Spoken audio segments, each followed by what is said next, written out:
They told me the session would be simple. Just sit in the room, lights off, headphones on.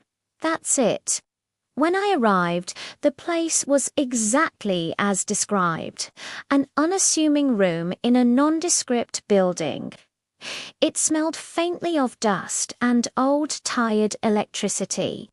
The only feature was a string of Christmas lights nailed haphazardly to the wall. They were unlit.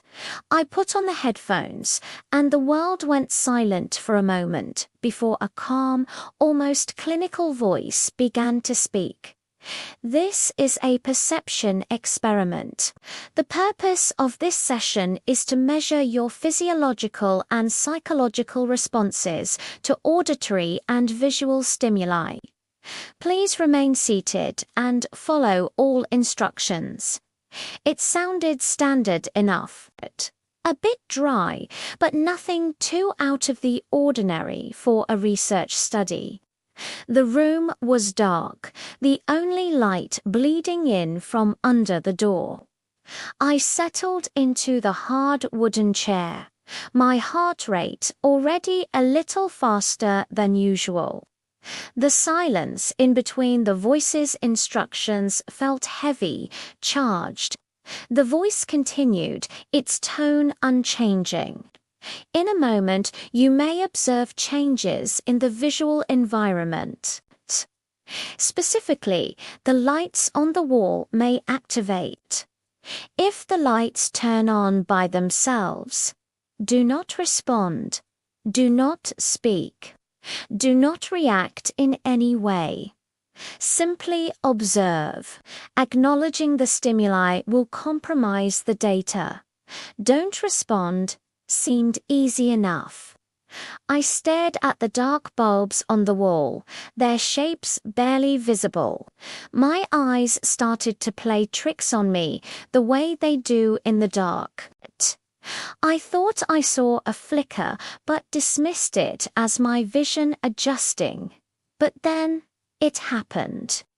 A single red bulb at the far end of the string glowed to life. It wasn't a flicker. It was a steady, deliberate light. I held my breath, remembering the instruction. Don't respond. Then another light turned on. A yellow one, a few feet away from the first. Then a green one. My mind started racing, trying to find a pattern, some logical sequence. But there was none. They were lighting up sporadically, but then more bulbs lit up, and I saw it.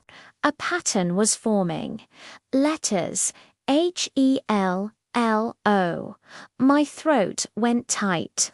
A cold knot formed in my stomach. This wasn't random. It was a message.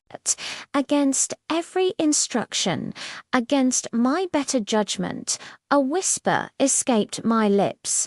Who's there? The moment the words left my mouth, the calm voice in my headphones stopped. Dead silence. The air in the room felt like it was sucked out. The 5 lit bulbs that spelled hello blinked out at once. My own breathing sounded deafening in my ears. I had failed the test. I had responded. Then the lights blinked again. Not the same ones. 3 new bulbs, scattered across the string, lit up in a stark, cold white, NOTME. A wave of pure ice washed over me. The temperature in the room plunged. It wasn't just a draft. It was a deep, bone-chilling cold that seemed to come from inside the walls themselves. A low humming started, a vibration I could feel in the floor, in the chair, in my teeth. It was a resonant guttural sound, like something massive breathing just on the other side of the plaster. The voice returned to my headphones, but it was no longer calm. It was distorted, shredded with static, as if it was being torn apart. The door, behind you, no longer leads outside. I whipped my head round, my heart hammering against my ribs. The door was still there, but it was wrong. The darkness in the gap underneath it wasn't just shadow. It was deeper, an absolute black that seemed to absorb the faint light in the room. It looked less like a door and more like a hole punched into reality. But before I could process what I was seeing, the lights on the wall flashed violently, a chaotic strobe of colors that seared after images onto my retinas. Amidst the chaos, a new message burned itself into my vision. ITWATCHESYOU. And then a deafening screech tore through the headphones, a high-pitched digital scream of pure error. Session failed. The sound was so loud it felt like a physical blow. The lights went out completely, plunging me into absolute darkness and silence.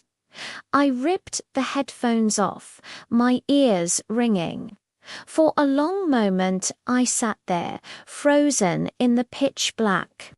Then, slowly, the lights came back on. Not the message lights. The main overhead fluorescent light buzzed to life, flooding the room with a sterile white glare. But I was alone. The chair, the walls, the string of unlit Christmas lights, everything was normal. But it wasn't. The room felt full, occupied. The air was thick with a presence I could unsee but could feel with every fiber of my being.